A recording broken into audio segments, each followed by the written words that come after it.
Selanjutnya Pak Muhaimin, silakan. Barangkali bisa sampaikan langsung apa yang tadi sudah kita perbincangkan dan apa yang kira-kira Pak Muhaimin atau Cak Imin akan sarankan sebagai masukan kepada kita untuk dokumentasikan dalam dokumen kearifan yang sedang kita susun hari ini. Silakan Pak. Baik, setiap perkembangan dan dinamika demokrasi yang berjalan patut menjadi perhatian kita semua. Dan bagi PKB, konstitusi yang sudah ada telah memiliki peran penting dalam proses demokrasi yang berjalan. Kita telah melakukan amandemen sejak 99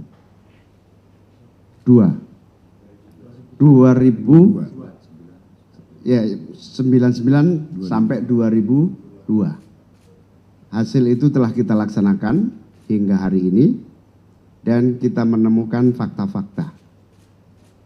Diperlukannya berbagai penyempurnaan agar tidak terjadi penyelewengan, penyalahgunaan, dan salah arah dari spirit dan cita-cita dari Undang-Undang Dasar kita. Kekhawatiran atas kekurangan, penyelewengan, dan kesalahan arah dalam demokrasi kita bisa dilihat dari lemahnya undang-undang atau dari pangkalnya, yaitu konstitusi. Dalam konteks ini, periode MPR hari ini memiliki kesempatan mengakhiri masa jabatan periode 2019-2024 ini, memberikan rekomendasi bagi MPR di masa yang akan datang. Kami menyampaikan bahwa dalam rangka penyempurnaan itu masih banyak lubang-lubang yang memungkinkan agar konstitusi harus menyempurnakan. Oleh karena itu, mau tidak mau, MPR yang akan datang hendaknya melaksanakan penyempurnaan Undang-Undang Dasar 45 karena tuntutan perkembangan dan perubahan yang terjadi. Salah satu yang paling pokok adalah agar berbagai lubang-lubang konstitusi di tingkat undang-undang kita atasi masalahnya di tingkat konstitusi. Misalnya, pembatasan kewenangan presiden. Tidak mungkin akan lahir undang-undang lembaga kepresidenan, karena undang-undang lembaga kepresidenan itu adalah yang membuat presiden. Sehingga dibutuhkan pengaturan pembatasan kewenangan presiden yang tidak terbatas itu dengan menyempurnakan pasal-pasal tentang presiden. Misalnya itu contoh saja. Berbagai hal lain misalnya konstitusi kita agar demokrasi berjalan lebih murah, tidak terjadi kompetisi yang pragmatis, menggunakan uang, menggunakan sogokan, nampaknya juga tidak bisa diatasi melalui undang-undang. Mau tidak mau harus dipertegas dalam konstitusi Undang-Undang Dasar 1945, spirit dari demokrasi sebagai hak-hak rakyat yang fundamental, yang tidak mudah dibeli dan tidak murah semurah yang menjadi fakta-fakta lapangan. Karena itu pasal penyempurnaan menyangkut kedaulatan rakyat, misalnya itu. Oleh karena itu kami mengusulkan penyempurnaan konstitusi bisa dimulai oleh periode MPR yang akan datang. Saya kira itu. Ya, terima kasih Pak Caimin. Pak Basarah mau nambahkan? Silakan. Ini biasanya kalau Basarah kesimpulannya. Assalamualaikum warahmatullahi wabarakatuh. Salam sejahtera kita semua. Swastiastu, Namo Buddhaya, salam kebajikan. Bapak Dr. Muhaimin Iskandar, Ketua Umum PKB dan teman-teman di PKB yang saya hormati, Pak Ketua MPR, para Wakil Ketua MPR dan teman-teman pers yang saya muliakan. Saya barangkali hanya ingin menambahkan saja apa yang disampaikan oleh kedua beliau ini. Pertama, menurut tata tertib MPR, MPR dilarang untuk melakukan aktivitas konstitusional kelembagaan termasuk untuk merubah Undang-Undang Dasar NRI 1945 sebelum 6 bulan masa jabatan atau masa bakti ini berakhir. Sekarang menuju 1 Oktober kita sudah tinggal kurang 4 bulan. Jadi sudah kurang dari 6 bulan. Maka sudah pasti MPR tidak dapat merubah konstitusi dalam periode sekarang ini. Yang pertama. Yang kedua, kami menyadari bahwa tuntutan masyarakat sebagaimana yang tadi disampaikan oleh Dr. Bambang Susatyo tentang pensikapan terhadap Undang-Undang Dasar hasil perubahan di tahun 2002 yang lalu, ada 3 kelompok masyarakat yang mengatakan pertama, perubahan Undang-Undang Dasar 45 di periode 99 sampai 2002 itu kebablasan. Maka mereka mengatakan tidak layak lagi Undang-Undang Dasar NRI 1945 ini disebut sebagai Undang-Undang Dasar 1945 karena perubahan yang sangat fundamental. Maka mereka mengatakan ini Undang-Undang tahun 2002, bukan Undang-Undang Dasar 1945. Lalu reaksinya mereka mengusulkan agar kembali kepada Undang-Undang Dasar yang asli. Lalu kelompok masyarakat berikutnya yang mengatakan bahwa Undang-Undang Dasar 1945 ini sudah cukup baik, tapi mengingat dinamika masyarakat, diperlukan beberapa perubahan-perubahan. Dalam hal ini mereka menyebut amandemen kelima. Satu diantaranya teman-teman DPD RI yang mengusulkan tentang positioning DPD RI dalam kelembagaan legislatif di Kamar Parlemen Indonesia. Terakhir berkembang usulan yang mengatakan bahwa bangsa ini perlu kembali memiliki apa yang dulu di zaman Bung Karno disebut konsep pembangunan nasional semesta berencana, di zaman Pak Harto disebut garis-garis besar daripada haluan negara, dan di era Pak Bamsud memimpin MPR sekarang melalui Badan Pengkajian diusulkan adanya pokok-pokok haluan negara. Rusia pasti ada unsur-unsur khilafiyah di dalamnya.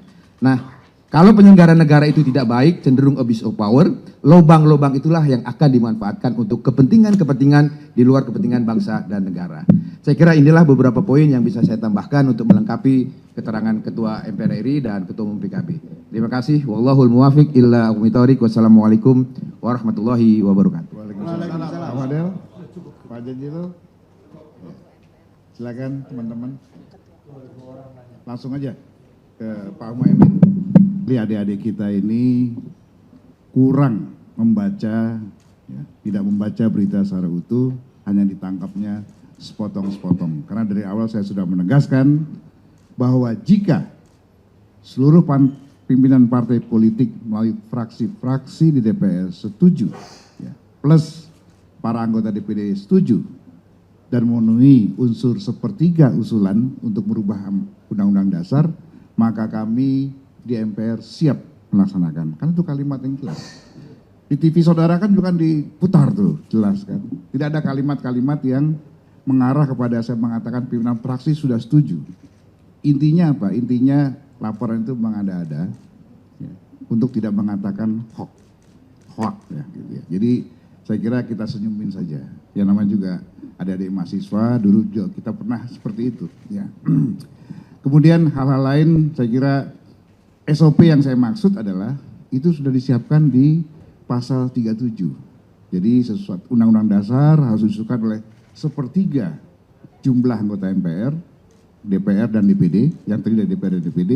Kemudian harus jelas apa yang dirubah, pasal apa, ayat berapa yang mau dikurangi atau ditambah, dengan argumentasi yang lengkap, kajian akademis yang jelas dan sahih. Nah, kemudian baru kita bicara quorumnya. Sebelum kami putusan, maka sidang harus quorum dipenuhi oleh 2/3. Kalau hitungan sekarang, 2 partai politik aja tidak hadir, maka tidak bisa dilanjutkan. Kalau hitungan sekarang ya, karena untuk memenuhi 2/3 itu 2 partai politik saja tidak hadir, tidak bisa quorum. Apalagi kalau sebagian besar DPD tidak hadir, tidak bisa quorum, dan artinya tidak bisa dilanjutkan. Artinya apa? Harus ada kesepakatan bersama seluruh stakeholder bangsa ini untuk merubah Undang-Undang Dasar. Jadi nggak semudah kembalikan telapak tangan. Jadi saya hanya menyampaikan berbagai aspirasi yang berkembang. Selanjutnya kita kembalikan kepada partai politik untuk menggerakkan pasukannya melalui fraksi-fraksi di parlemen atau di DPR untuk merubah atau tidak merubah Undang-Undang Dasar tersebut. Terima kasih. Saya silakan Pak Mohaimin. yang bisa dilakukan nanti, saya kira ada beberapa hal, meskipun kita perlu perenungan yang mendalam lagi. Yang pertama, posisi kedaulatan rakyat. Definisi kedaulatan rakyat serta proporsi mekanisme menjalankan proses kedaulatan rakyat. Amerika Serikat saja yang menggunakan pemilihan presiden secara langsung dan memiliki pengalaman demokrasi yang sangat tua, tidak selangsung seperti Indonesia. Ada yang namanya tahapan pemilihan di tingkat apa? Regional. Apa istilahnya itu? Regional itu apa istilahnya? Distrik. Di tingkat distrik. Ada pemilu selah. Ada beberapa hal yang harus kita pelajari. Oleh karena itu, terhadap usulan adanya pemilihan presiden dikembalikan kepada MPR adalah bagian dari masukan penting agar proses pelaksanaan kedaulatan rakyat itu tidak mudah dimanipulasi. Prinsipnya, rakyat harus memiliki hak untuk menentukan pilihan, mekanismenya harus terus disempurnakan. Bagaimana posisi pemilihan bisa kita belajar dari negara-negara demokrasi yang tua seperti USA. Sehingga mekanismenya juga akan tidak seliberal ini dan tidak semanipolitik ini. Itu perlu kita lakukan penyempurnaan di tingkat konstitusi maupun di tingkat undang-undang.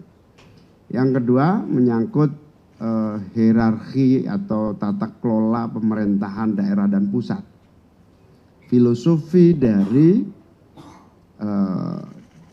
era reformasi dan demokrasi itu adalah menginginkan terjadinya otonomi daerah agar muncul kreativitas daerah dan inovasi daerah.